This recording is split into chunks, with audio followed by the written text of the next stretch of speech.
Ayani nama. Mulai San, mulai. Oke, siap. Baik, bismillahirrahmanirrahim. Assalamualaikum warahmatullahi wabarakatuh. Di sini kami dari kelompok 1, ada saya Sandi Mawaldi, ada rekan saya Muhammad Iqbal, dan satu lagi ada Rizkia. Ini kita akan bahas tema yaitu strategi komprehensif menghindari plagiarisme dalam penulisan akademik. Oke, baik. Sebentar, teman-teman. Lanjut, Pak. Selanjutnya itu tentang akar permasalahan kegagalan sistem bukan sekedar niat.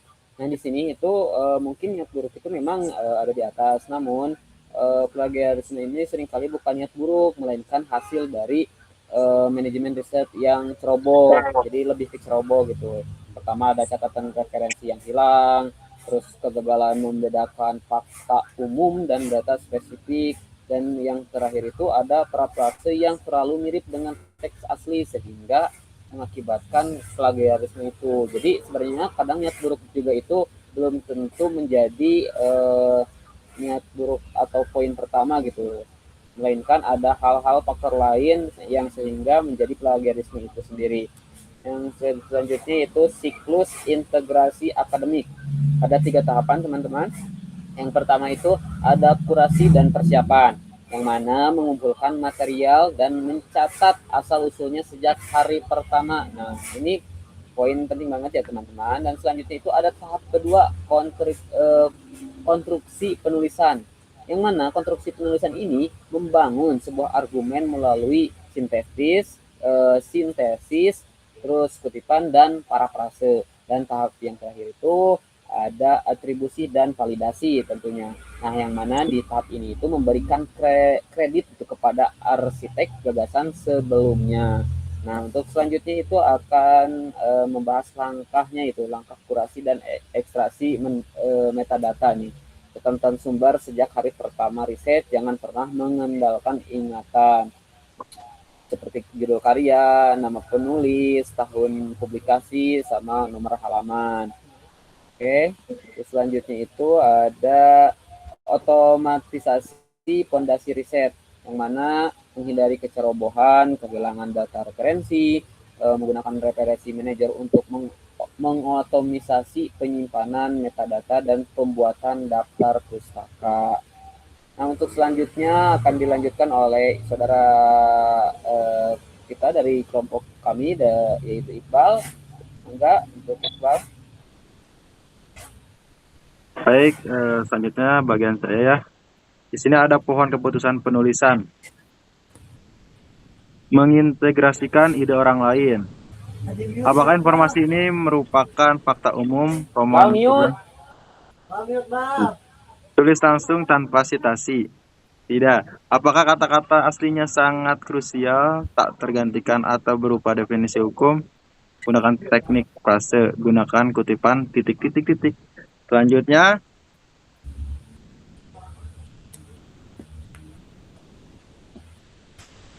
ada anatomi frase yang benar. Menuliskan kembali ide orang lain yang menggunakan bahasa dan struktur kalimat sendiri tanpa mengubah makna asli. Ada yang pertama itu ada 3 tahapan. Yang pertama input, baca dan pahami. Serap argumen utama dari teks asli. Yang kedua ada proses, tutup teks. Singkirkan sumber asli, jangan melihat teks saat menulis. Yang ketiga, output. Tulis ulang dengan gaya bahasa sendiri dan wajib cantumkan citasi sumber aslinya. Oke, yang selanjutnya,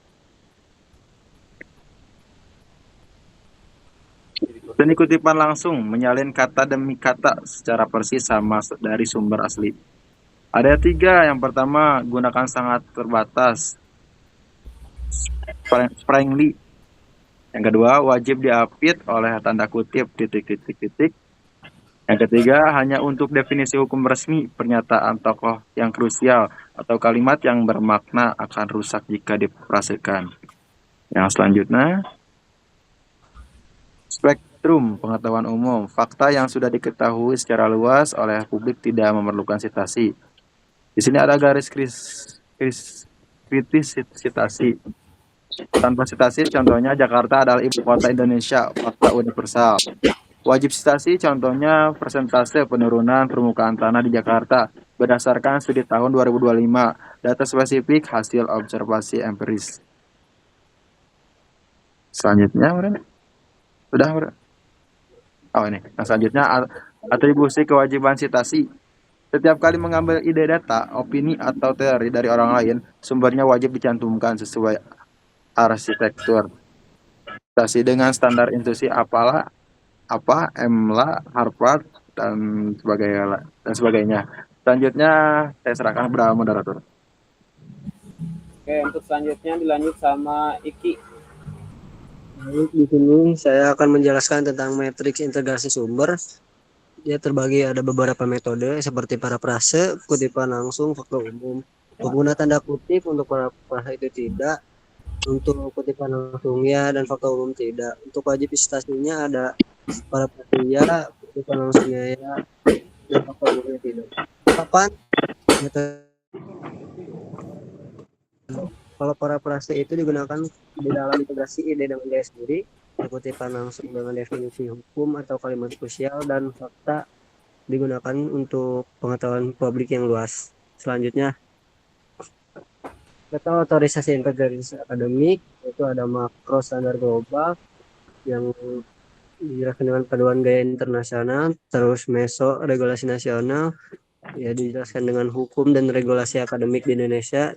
Terus terakhir ada mikroteknologi diagnostik dengan perangkat lunak untuk validasi orientasi harian. Selanjutnya, nah di sini juga ada standar emas global atau yang bisa disebut pada do online writing lab the all product edu. Nah, itu adalah kiblat utama peneliti dunia dan pusat referensi terlengkap untuk format apa, dan Chicago serta strategi menghindari plagiarisme. Untuk universitasnya ada Harvard Guide to Using Source, yaitu adalah panduan resmi Universitas Harvard dan penjelasan komprehensif mengenai batasan citasi dan eksekusi parafrase aman yang secara akademik. Terus di sini juga ada regulasi nasional dan validasi teknologi, yaitu ada hukum dan aturan. Permendikbudristek nomor 39 tahun 2021 itu menjelaskan tentang mengatur ketat integritas akademik di Indonesia, mencakup definisi legal, strategi pencegahan hingga sanksi hukum bagi pelanggaran plagiarisme, serta teknologi diagnostik, yaitu adalah Unitin atau Itinicate, yaitu adalah layanan deteksi plagiarisme terbesar dan menyediakan sumber edukasi untuk mencegah pelanggaran kompleks seperti plagiarisme. Selanjutnya, San.